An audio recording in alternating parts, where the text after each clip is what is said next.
Good morning, everybody. Semi-retired Bob here. If you're new to the channel, I am Semi-retired Bob. I talk mostly about carnivore diet here. A lot of what I do is I just let you see for yourself what carnivore diet's done for me by watching this video. And you can go back and see where I started if you want to. But welcome to all the new people. I added that little intro speech there because in digging through the information on my channel, I realized that over half the people that watch my videos are first-time viewers. They've never been to my channel before, so welcome to y'all. After a bit here, if you decide you like what I'm doing, go ahead and hit that subscribe button. It's free, and you'll get notified every time I post a video, which, for September is every day I'm doing these walks. But today, the first topic I want to cover, that I've only seen a couple of comments like this on my channel, but you see them all over the place if you look at carnivore keto channels out there. There's always, one or two people that say, well, I tried that keto thing or I tried that carnivore thing and it gave me a kidney stone, so I had to quit. Let's first talk about what a kidney stone is. 80 to 85% of all kidney stones are calcium oxalate, which means they're combined. They're made up of calcium and oxalates. Well, there's no oxalates in meat. It only comes from vegetables. So that's where kidney stones come from. And they start forming in your kidneys. Everybody makes them. Most of us have, you get little tiny crystals forming and you just end up peeing them out, and they're so small you never even really notice that they're there. Once in a while they'll start to grow a little bit, and you can sort of, it's like, oh, that didn't feel real good. And then when they grow a little bit bigger, that's when you really start to feel them. The other thing that can happen is they form deeper in the kidney, and they get big enough that they can never get into the tubes that let you pass them, and they keep getting bigger and bigger, and they just sit there, because while they're sitting there growing in the kidney, they don't hurt. It's only when they're moving through the tubes that your urine comes out of that you get pain. Both going from the kidney down to the bladder and then on out. That's where the pain actually happens.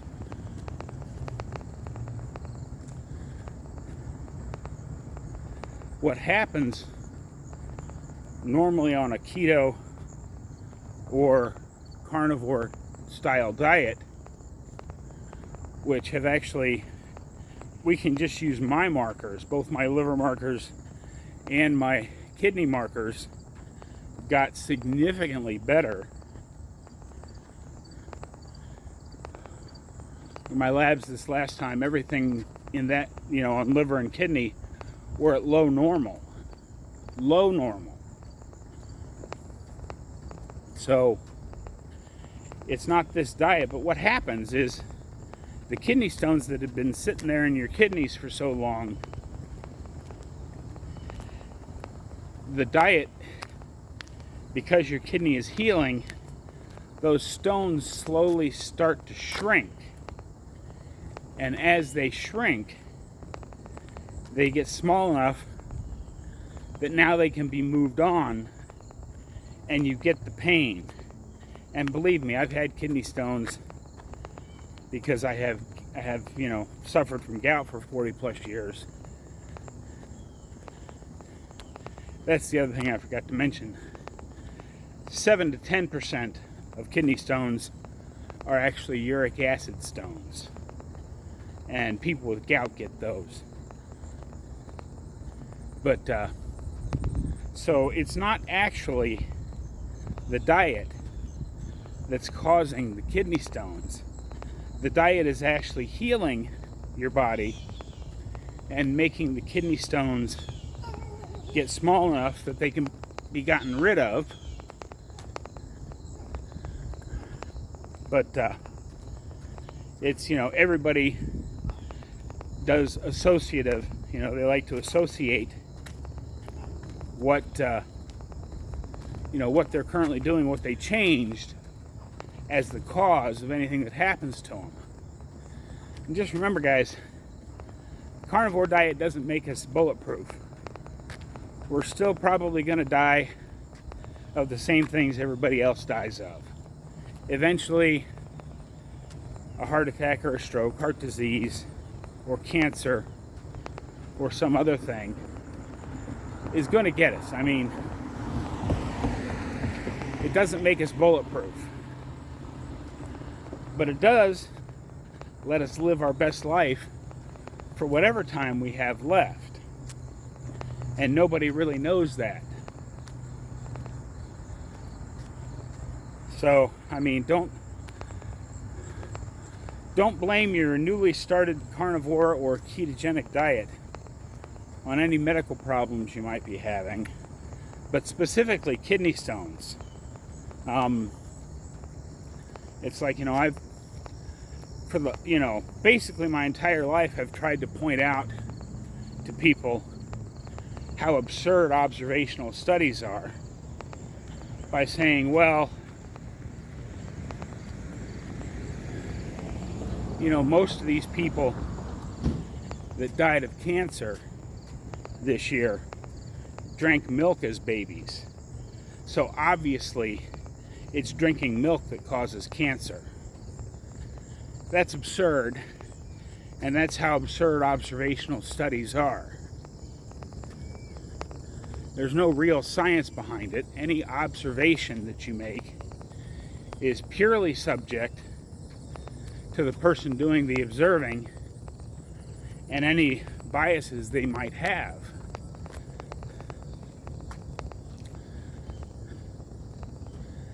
Just at the bottom of the big hill. We're making pretty good time today.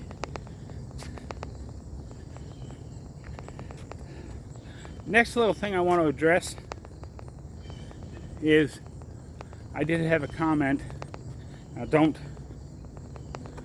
I'm not trying to be mean to anybody here, because I'm not. It was an honest observation on his point, and I understand what he's saying. He said, if you save up and get yourself a gimbal, your videos will be a little bit less shaky while you're walking. Well, I do have a gimbal for my big boy camera. I don't think I'm ready to start doing these walks holding that rig, because the selfie stick I'm using here and the phone on it doesn't quite weigh a whole pound. The gimbal and my big boy camera, depending on which lens I have on it, can be up to about 2 pounds, which doesn't sound like a lot, but when you're walking like I am, that's a lot of extra weight, and I don't really want to spend any extra money on gear that I'm only going to use for a little while.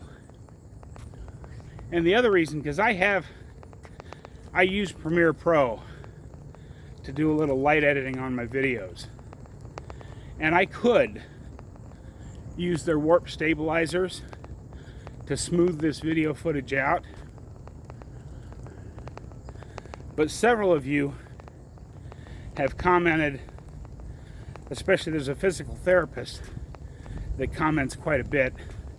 I'm terrible with names. Forgive me, I was bad with names as a kid, and now that I had a 25-year run of taking statins, my brain just doesn't work like it used to. So I'm really bad at names. But he's a physical therapist, and he actually watches how much my camera shakes and what my gait looks like, how much my body's moving back and forth and stuff, to judge how much I've improved. So for this type of video, I don't actually mind the camera shake that's in there.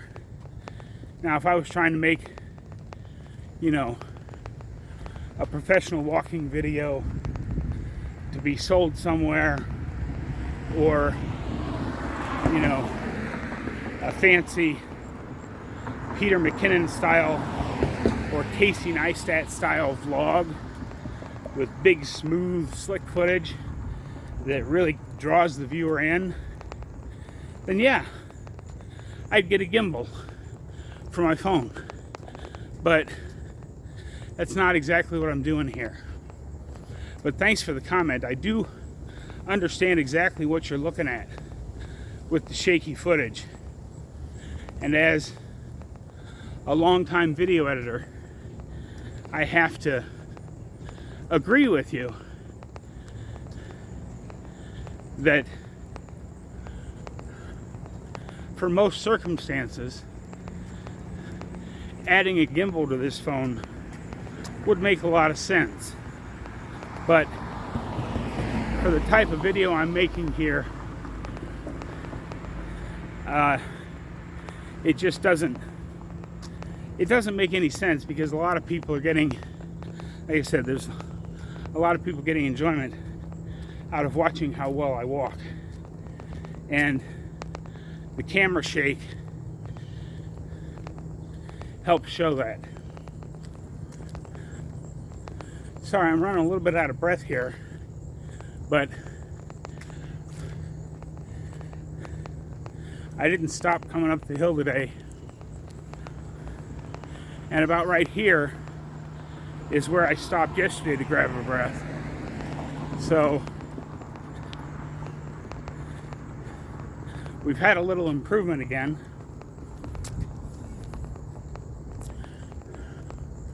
And remember, that's what this is about. Little baby steps, or 1% per day. If we can continue to improve at 1% per day, then where are we going to be at the end of the month?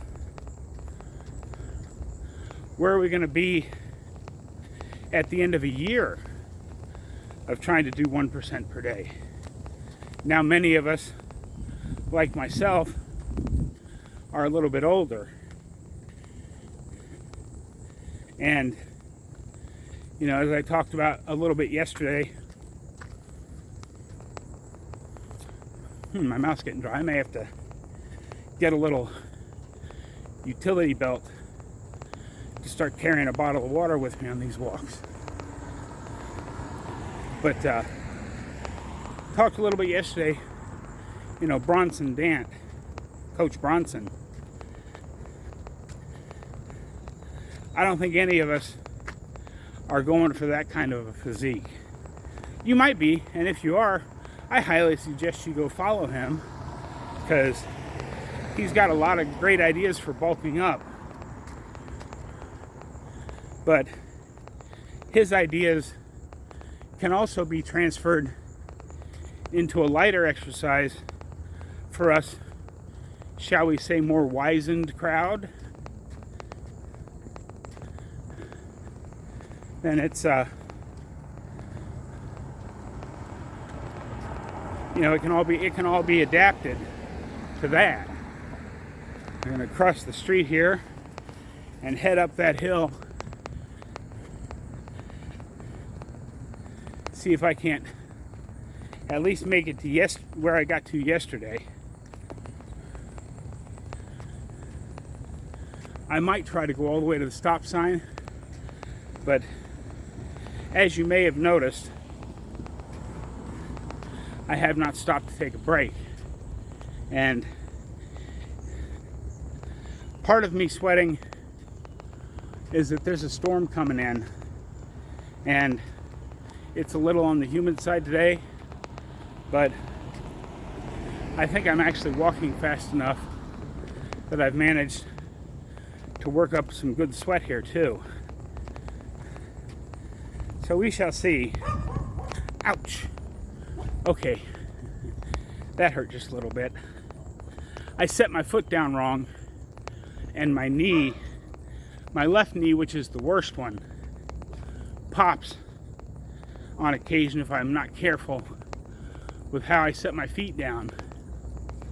And how I set my feet down gets harder the more tired I get.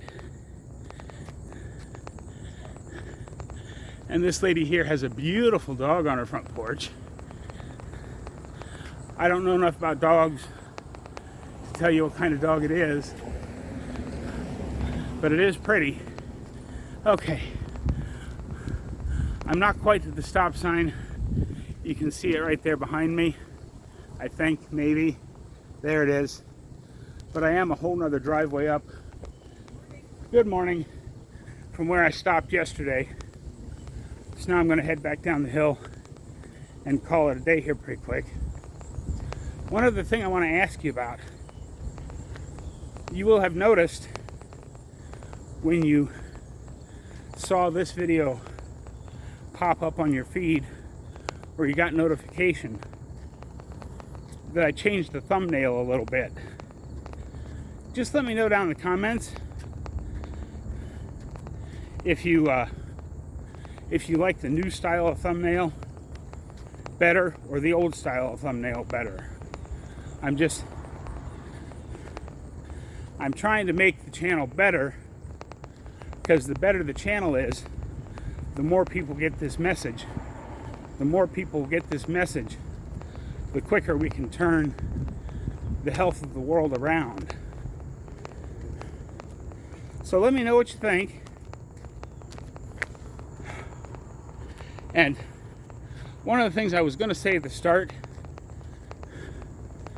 you have my permission to share this video wherever you want to share it.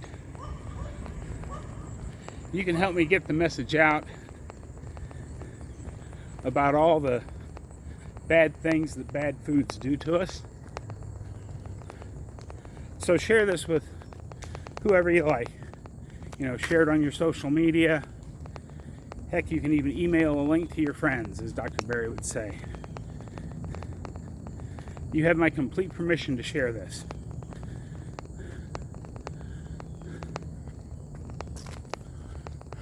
But popping up somewhere on the screen now, if you haven't seen my entire walking series, there'll be a link to that, the entire walking series. One side or the other will pop up on your screen. But don't forget to hit the like, hit the subscribe, do all the YouTube-y type stuff. It really does help the channel out and helps the word spread. I hope y'all have a fantastic day, and we'll see you tomorrow.